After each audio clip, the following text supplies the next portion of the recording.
अस्सलाम वालेकुम नादरीन, इस वीडियो क्लिप में आपको जनवरी के बाकी दिनों की मौसमी सूरत हाल के बारे में कुछ मालूमात दी जाती है। अगरचे आज और कल तो मुल्क के मैदानी इलाकों में बादल फिरते फिराते नज़र आएंगे, लेकिन बारिश नज़र नहीं आ रही है। इसकी बारिश जो है वो बलूचिस्तान के जनूब मगरबी इलाके, खैबर पख्तूनख्वा के इंतहाई शुमाली पहाड़ी इलाके में बर्फ़बारी और बारिश होने के इम्कान हैं। पठवार और कश्मीर में भी हल्की फुल्की बारिश होने के इम्कान हैं।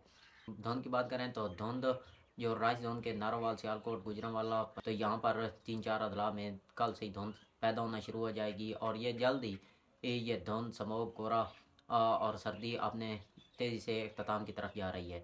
तो इसके अलावा जो बादलों की बात करें तो 30 और 31 जनवरी को बादल नज़र आ रहे हैं। इसके अलावा 2 और 3 फरवरी को भी बादल नज़र आ रहे हैं। 4 और 5 फरवरी को भी बादल नज़र आ रहे हैं। 4 और 5 फरवरी को जो मशरक़ी पंजाब के लाहौर, नारोवाल, सियालकोट, गुजरांवाला, बावल नगर, यहाँ पर कुछ हल्की फुल्की बारिश भी नज़र आ रही है। तो आप यही समझें कि अगले 2 हफ्तों तक तो मौसम बेबारिश ही रहने के इम्कान हैं।